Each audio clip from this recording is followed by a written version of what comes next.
Yo soy la luz. Soy el camino, la verdad y la vida.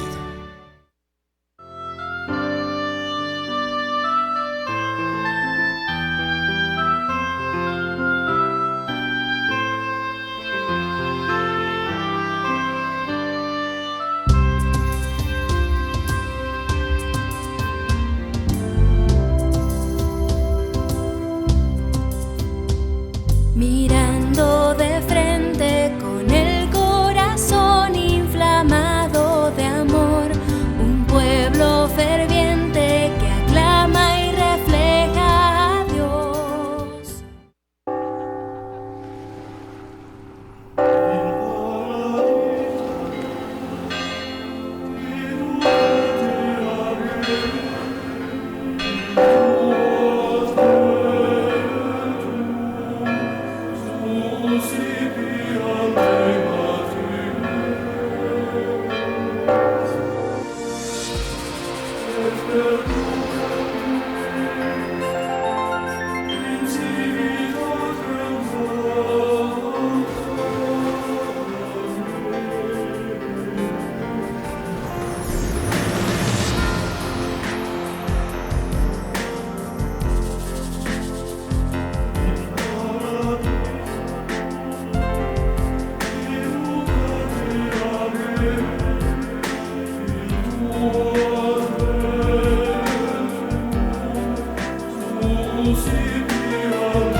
¿Qué tal, queridos amigos?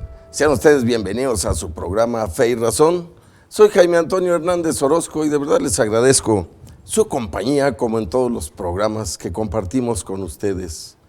Hoy hablando, como en los programas anteriores, de nuestros doctores en la fe, en el catolicismo.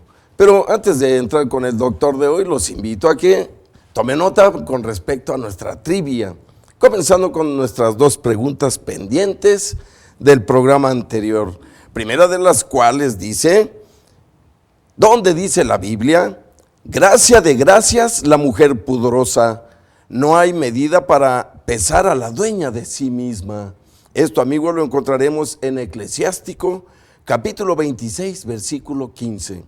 Repito, Eclesiástico, capítulo 26, versículo 15. Segunda pregunta pendiente, amigos. ¿Dónde dice la Biblia?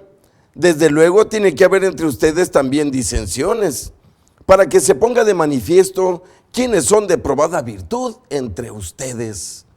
Esto, amigos, lo encontraremos en 1 Corintios, capítulo 11, versículo 19. Repito, 1 Corintios, capítulo 11, versículo 19. Nuestras dos preguntas para el día de hoy, si nos hace el favor de anotar, para que busquen en la Biblia. Es una buena oportunidad para echarnos por ahí un clavadito en las Sagradas Escrituras. Primera pregunta pendiente. ¿Dónde dice la Biblia? Porque donde esté tu tesoro, allí estará también tu corazón. ¿Dónde está esto, amigos? En la Biblia. Segunda pregunta pendiente, bueno, repito la primera. Porque donde esté tu tesoro, allí estará también tu corazón. Segunda pregunta del día de hoy. ¿Dónde dice la Biblia? todo cuanto quieran que les hagan los hombres, háganselo también ustedes a ellos, porque esta es la ley y los profetas. Qué preciosa. Se le llama la ley de oro en la Sagrada Escritura. Repito, ¿dónde dice la Biblia? Todo cuanto quieran que les hagan los hombres, háganselo también ustedes a ellos, porque esta es la ley y los profetas, dice el Señor. Llámenos, participen, escríbanos a feyrazon@mariavision.com y esperamos las respuestas a nuestra trivia. Y hoy vamos a retomar nuestro tema de los doctores de la iglesia. Y hoy vamos a hablar de uno tal vez de los más grandes que ha tenido la iglesia en estos más de 2000 años. Y estamos hablando de Santo Tomás de Aquino. Podemos decir que después de San Agustín, la mente más potente que ha tenido el catolicismo es este Santo Tomás de Aquino. Santo Tomás de Aquino nació en Rocaseca o Valcastro en Italia en 1224 o 25 y murió en la abadía de Fossanova el 7 de marzo de 1274. Fue un monje dominico, teólogo y filósofo católico, principal representante de la tradición escolástica y fundador de la escuela tomista de teología y filosofía. Es conocido también como el doctor angélico, doctor común y también como el doctor universal. Es considerado santo por la Iglesia Católica. Su trabajo más conocido es la Suma Teológica, tratado en el cual pretende exponer de modo ordenado la doctrina católica. Canonizado en 1323 por el Papa Juan XXII, fue declarado doctor de la Iglesia en 1567 por el Papa San Pío V y santo patrón de las universidades y centros de estudio católicos en 1880 por el Papa León XIII. Su festividad se celebra el 28 de enero. No ha podido fijarse con exactitud la fecha de nacimiento de Tomás de Aquino. Sin embargo, es probable que su nacimiento sucediera entre el 24 o el 25, es decir, 1225. Igual problema presenta el lugar donde vio la luz, ya que distintos lugares se atribuyen este hecho. Sin embargo, el lugar más aceptado es Rocaseca, un castillo situado en la cumbre de una montaña cerca de Aquino, en Italia. Su familia pertenecía a la nobleza napolitana. Hijo del conde Landolfo de Aquino, estudió en la abadía de Montecassino y después en la Universidad de Nápoles. En el año de 1244, cuando contaba con 20 años de edad, tomó el hábito de la orden de predicadores y conoció a San Alberto Magno, con quien estudiaría en Colonia, en Alemania. Posteriormente se doctoró y en 1252, a los 28 años de edad, ejerció como maestro de teología en la Universidad de París y en otras ciudades europeas como Orvieto, Roma, Viterbo, Bolonia y Nápoles. Se ha dicho que muy pocos filósofos o teólogos han logrado escribir como él tanta cantidad de trabajos, de tanta calidad, en el plazo que lo hizo Aquino, un poco menos de 3 décadas. Murió el 7 de marzo de 1247, a la edad de 50 años, cerca de Terracina, camino del Segundo Concilio de León, y posteriormente el 28 de enero de 1369, los restos mortales del gran filósofo y teólogo fueron trasladados a Tolosa de Languedoc, motivo por el cual la Iglesia Católica celebra su memoria en esta fecha. Después de su muerte, algunas tesis de Tomás de Aquino fueron condenadas por el obispo de París, Etienne Tempier, quien en 1277 lanzó una gran condena de 219 tesis respecto a la Universidad de París. A pesar de esto, era una condena importante pero local. Tomás de Aquino fue canonizado el 18 de enero de 1323. Las condenas de 1277 fueron levantadas en lo que respecta a Tomás de Aquino el 14 de febrero de 1325. La obra escrita de Tomás de Aquino es inmensa. Sus obras más extensas y generalmente conocidas y más importantes y sistemáticas son sus sumas. En primer lugar, la Suma Teológica y en segundo, la Suma contra los Gentiles. Y también otros escritos de interés católico, aunque el interés y la temática principal siempre es de teología. Cuenta también con varios comentarios a obras filosóficas, polémicas o litúrgicas. A lo largo de la historia se le han atribuido obras espurias que con el paso del tiempo han dejado de ser consideradas de su autoría. Así, sus obras se encuentran divididas en algunos grupos.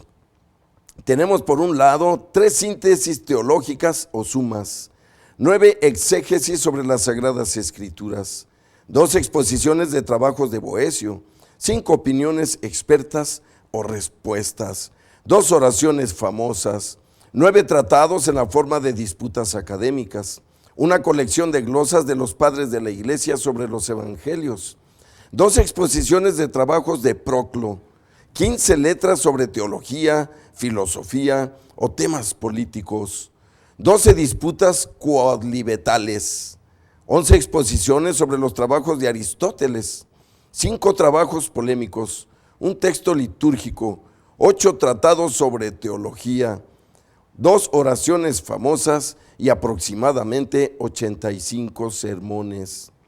El pensamiento de Santo Tomás de Aquino partía de la superioridad de las verdades de la fe.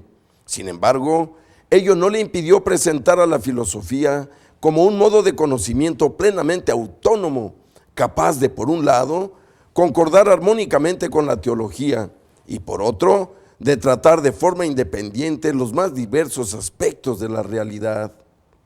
Se puede analizar su pensamiento de acuerdo a 2 etapas. La primera, que va de 1245 a 1259, en este periodo predominan las influencias de Platón a través de Avicena y Alberto Magno, y los neoplatónicas a través de San Agustín de Hipona y el pseudo Dionisio Areopagita. Entre las obras más importantes de esta etapa podemos destacar los comentarios a las obras de Pedro Lombardo, Boecio sobre la Trinidad, el opúsculo titulado De Entre et Essentia y el libro primero de la Suma contra Gentiles. La función de esta obra era servir de apoyo a los predicadores que tenían que discutir con judíos y musulmanes valiéndose de argumentos racionales y filosóficos sin tener que basarse solo en la fe. Y la segunda etapa de producción de Santo Tomás de Aquino, que va de 1259 a 1273, sin cambiar su pensamiento precedente, domina en el filósofo el pensamiento aristotélico, logrando una síntesis entre platonismo y aristotelismo. Así comenta ampliamente la Ética a Nicómaco. En este momento, la Universidad de París atraviesa un momento de gran inestabilidad que se manifiesta en la pugna entre franciscanos de orientación agustiniana y los dominicos, con fuertes influencias aristotélicas. Tomás de Aquino realiza en esta etapa toda una síntesis de los problemas filosóficos más discutidos: la fe y la razón, la creación, la política. Entre sus obras de esta época podemos destacar que finaliza la Suma contra los Gentiles, cuestiones disputadas sobre el mal, un tratado sobre el alma, opúsculos contra los averroístas, y también la obra más importante de Tomás de Aquino, que es la Suma Teológica, que comenzó a escribir en 1265 y que no pudo concluir, pero dejó de escribir en 1272, en la que logra una sistematización entre teología y filosofía. Es patrono católico de todos los centros de educación del mundo, declarado así el 4 de agosto de 1880 por el Papa León XIII. La principal influencia recibida por Tomás de Aquino se encuentra en Aristóteles.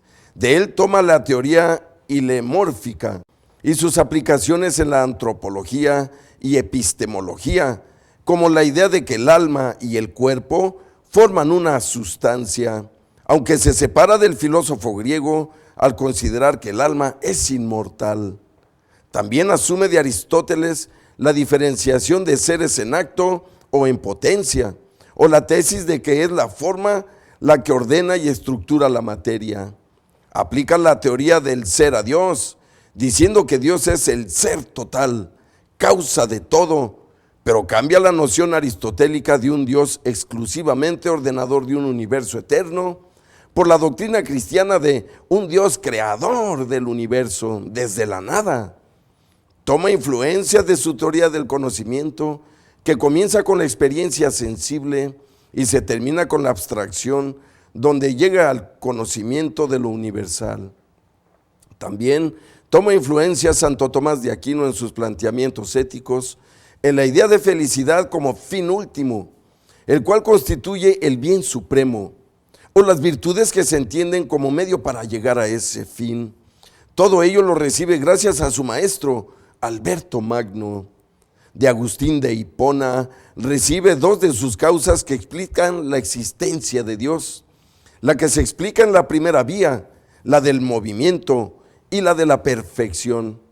De Platón toma su idea de participación para explicar la relación entre el ser y los seres, del mismo modo que Platón explicaba la relación de las ideas con las cosas.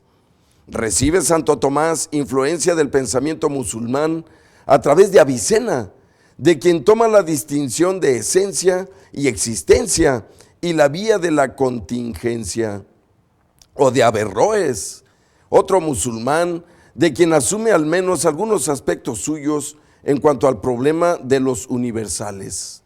Parte de su teoría del conocimiento sobre el conocimiento divino de los seres particulares, sobre la inmaterialidad del primer motor, sobre Dios como acto puro y sobre el principio de individuación. Por supuesto, toma también Santo Tomás de Aquino del pseudo Dionisio Areopagita, quien lo influyó de manera notable en su labor de conciliación entre la fe y la razón, y entre la filosofía griega y el pensamiento cristiano que brota de la revelación. La repercusión posterior ejercida por Tomás de Aquino ha sido inmensa y se comprueba ya, por supuesto, ya que su doctrina fue prácticamente el pensamiento oficial de la Iglesia Católica durante muchos siglos. Con respecto a la ley natural, si bien no es una postura exclusiva de Tomás de Aquino, el concepto tiene un rol central en la postura oficial de la Iglesia. Aparece en el derecho internacional gracias a los aportes hechos por tomistas de la segunda escolástica. Y vamos a compartir, amigos, con ustedes un poquito de el pensamiento de Tomás de Aquino, en algo que él consideraba las 5 vías o los 5 pasos.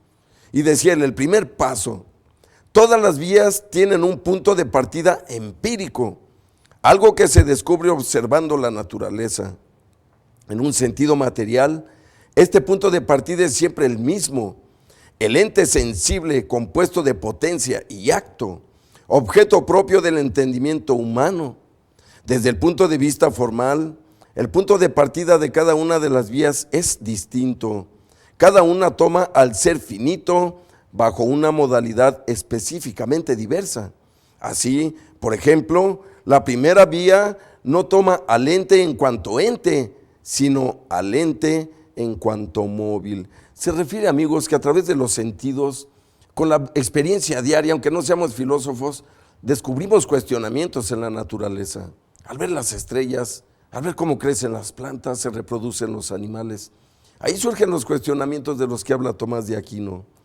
Y dice, Tomás parte de un dato conocido empíricamente porque considera que solo de una existencia real, dada, puede deducirse una existencia no dada empíricamente.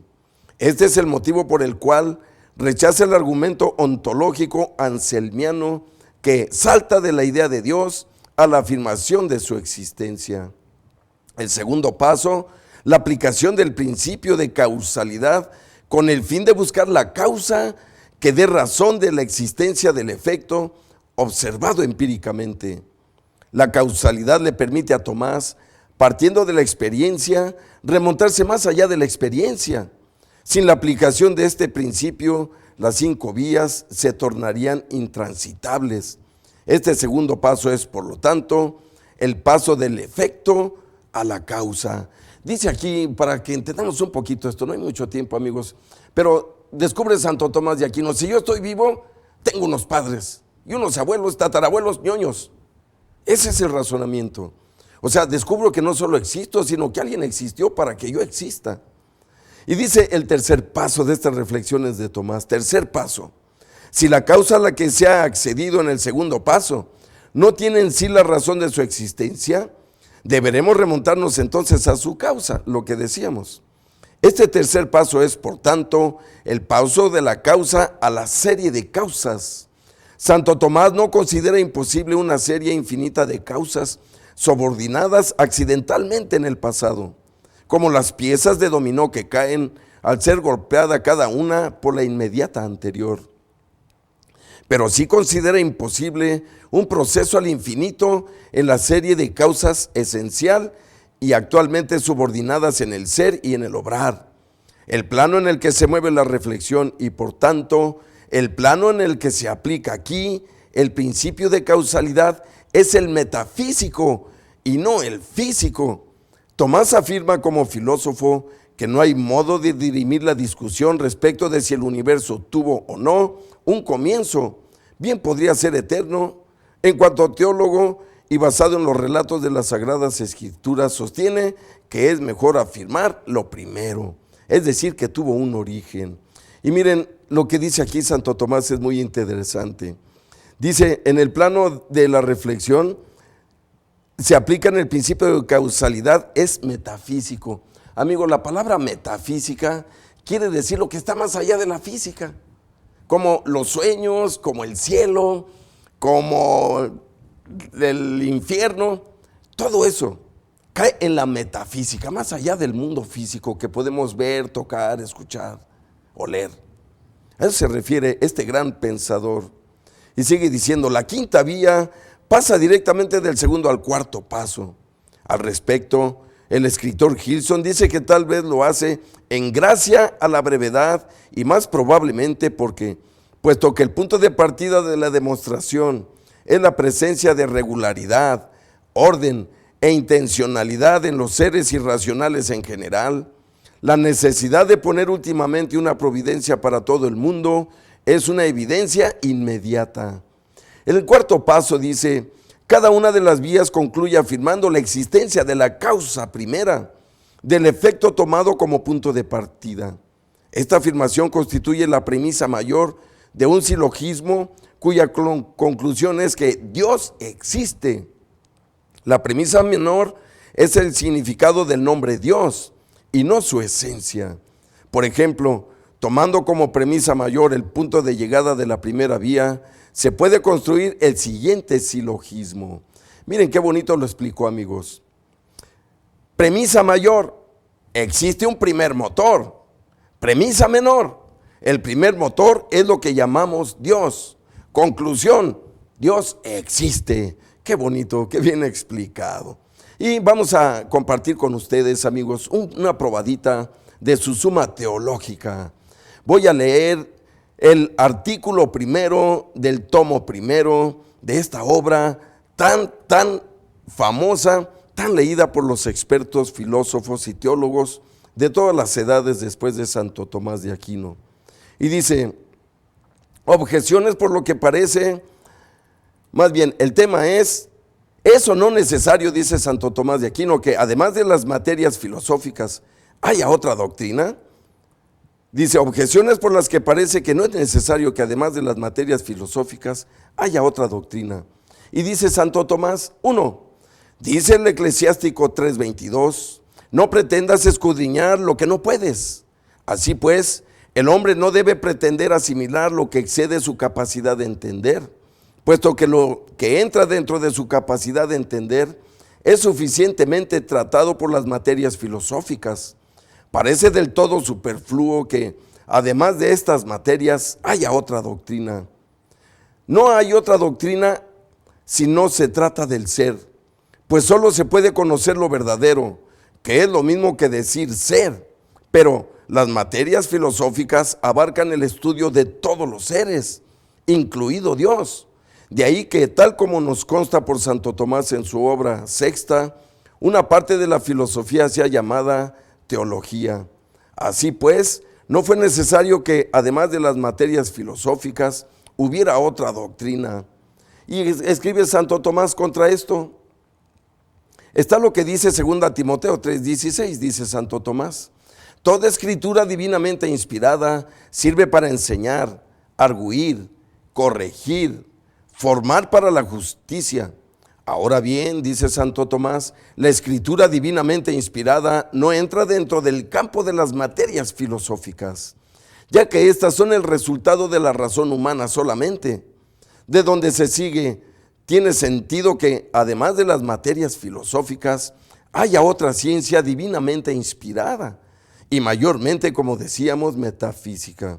Y dice Santo Tomás de Aquino, respondo a esto, y dice, para la salvación humana fue necesario que, además de las materias filosóficas, cuyo campo analiza la razón humana, hubiera alguna ciencia cuyo criterio fuera lo divino. Y esto es así porque Dios, como fin al que se dirige el hombre, excede la comprensión a la que puede llegar solo la razón. Dice Isaías 64:4, Dios, nadie ha visto lo que tienes preparado para los que te aman, solo tú lo conoces. El fin tiene que ser conocido por el hombre para que hacia él pueda dirigir su pensar y su obrar. Por eso fue necesario que el hombre, para su salvación, conociera por revelación divina lo que no podía alcanzar por su exclusiva razón humana.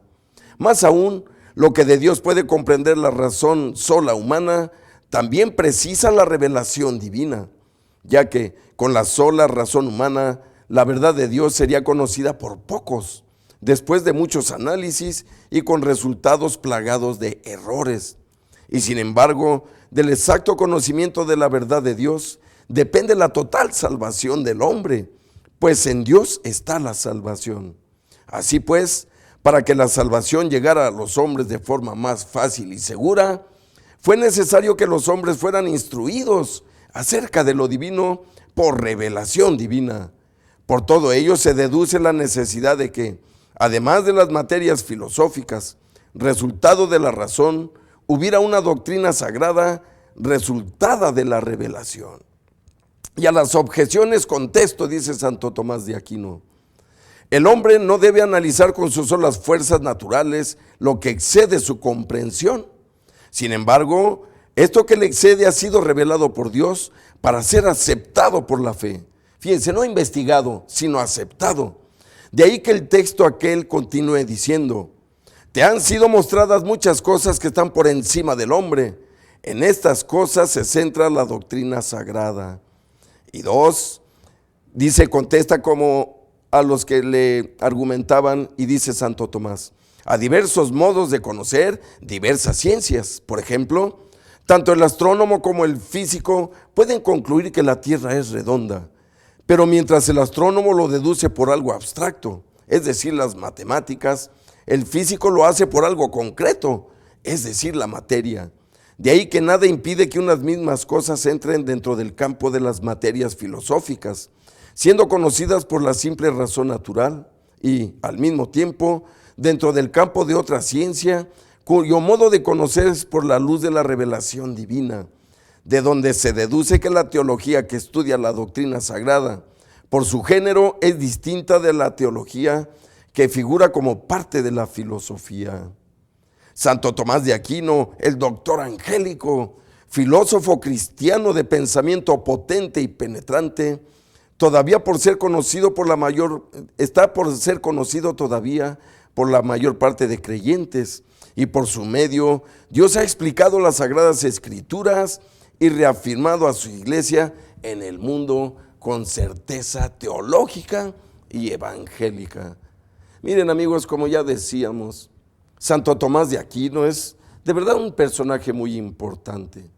Y ustedes lo podrán notar si toman su catecismo de la Iglesia Católica y verán cómo en las citas, si ustedes se van a los índices finales del del catecismo de la Iglesia, encontrarán